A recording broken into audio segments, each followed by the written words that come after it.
Hey, of course you're ready. Whoa, don't point that thing at me. What's going on here, man? Hey, welcome. Welcome to the NFL Today. I'm your host, Dan Green, covering America's #1 fantasy football league. But hey, enough with the small talk. We got some good stuff to cover, so we'll go ahead and jump right in here as we recap games that were played in Week 4 of the NFFL season. Starting right out of the gate here, Silver Bullets lit up the scoreboard, facing yet another league high scorer and what has turned out to be an absolutely brutal schedule for the defending league champion. The Baltimore Ravens defense spanked the Jets and led all Silver Bullets players with 38 points. Man, 38 out of a defense, that is outstanding, and you hate to take a loss when your defense can lay out 38.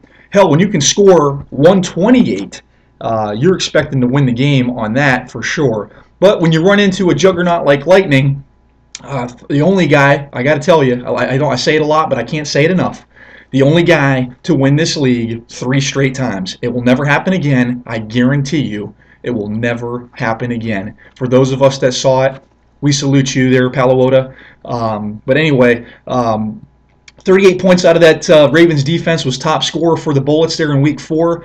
Chris Johnson got things going with 101 yards rushing. Greg Jennings did what he does by pitching in a $103 and a touchdown. Nice to see Chris Johnson finally get going. Hopefully that's just a taste of what's going to be coming there. Lightning strikes back, though, and hard to post an insurmountable score like we talked about, 148. Matt Forte rushed for his career best, 205 yards and a touchdown to boot for Lightning.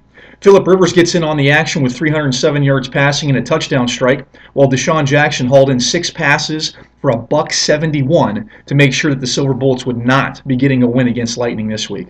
Lightning wins this one again, 148 to 128 over the defending league champ Silver Bullets. Keep your chin up, Tom. It's only going to get better, bro. The next game we're going to cover was supposed to be 2 of the league's highest scorers going at it with 2 of the week's highest scorers, but that's not what we got.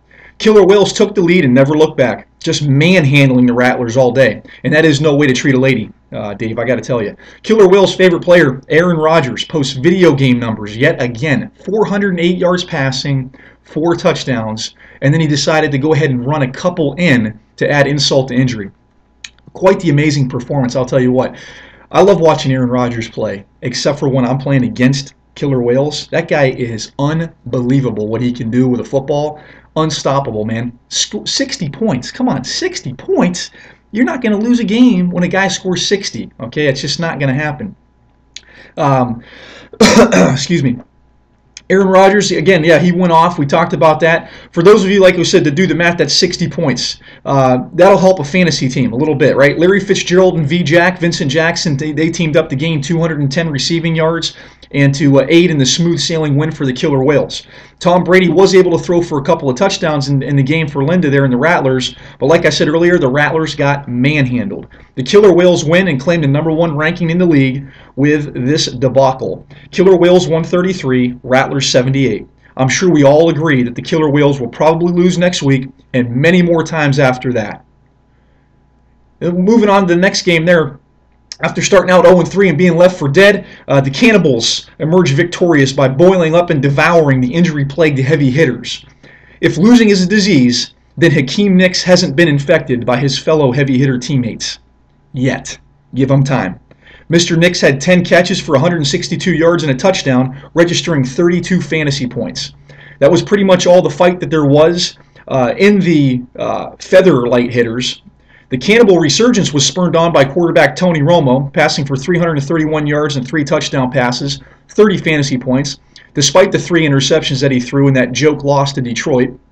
Left even more points out there for the Cannibals, but that's okay. LeGarrette Blount decided to take matters into his own hands there by dishing out a little bit of blunt force trauma to that grossly depleted Indianapolis Colts defense. They were hauling guys off on stretchers and carts all night on that game. I don't know if you watched it, but he had 127 yards and a touchdown, a nasty 35-yarder, man. It was like the old that old saying John Gruden used to have when he was coaching the Bucs about pounding the rock. What they would do is they'd have a big giant rock in the locker room, and they'd all take turns, like with a hammer of some kind, just taking whacks at this thing before the game. And that was kind of like what Blunt did, man. He just kept chipping and chipping and chipping. In that fourth quarter, that rock was smashed, and he broke through for a huge run. That run put him over 100. The run got him a touchdown. So really, it was a pretty pedestrian effort by Blunt up until that point. But again, you throw that Washington Redskins D in there with 21 points. I mean, anytime you're popping a 20 from defense, it's no 38 that Tom got out of the Ravens, but 21 out of a defense.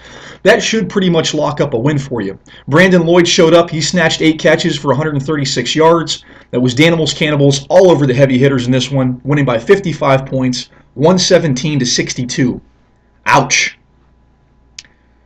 Grizzled, seasoned, true grit. Big dogs take on undefeated, wisecracking, know-it-all whippersnapper Voodoo, who sent his gunslingers onto the field to prove the game has passed the old shootist by. Mike Vick has a career day for passing yardage with 416, pitches in 2 touchdown passes and 75 yards rushing for good measure. And your fantasy team would win on that, right? Normally, if you break that stat category down for a quarterback. Wrong. Voodoo's seasoned surprise tight end Jimmy Graham records 10 receptions for 132 yards receiving and a touchdown. 29 fantasy points out of your tight end. Hard to beat. Good old boy Jack and Jug Band Jimmy actually outscores Voodoo phenom receiver Calvin Johnson's 21 fantasy points, who continued his 2 touchdown catches per game streak with 8 catches and 96 yards. Even though this fight was decided between the tired old war dog and the green young gun, naive wide receiver A.J. Green kicked the old dog while he was down with 118 smart-ass whippersnapper punk-ass yards. Voodoo remains undefeated at 4-0, while Big Dog falls to a struggling 1-3 record. Voodoo gets the victory here, 115-81. In our last game here, I'm just going to tell you this. Nobody circles the wagons like the Buffalo Bills. In an epic battle between 2 heated arch rivals, the number 1 ranked Geek Masters fought the Buffalo Bills for sole possession of the Great Lakes Division lead. Steve Smith continued his 150 yards plus a week performance with 181 yards off of 8 catches for the Geek Masters. Drew Brees does check in for the Geek Masters with 351 yards passing, adding 22 fantasy points, but those 2 nice performances were not enough to withstand the Buffalo Bills in this game.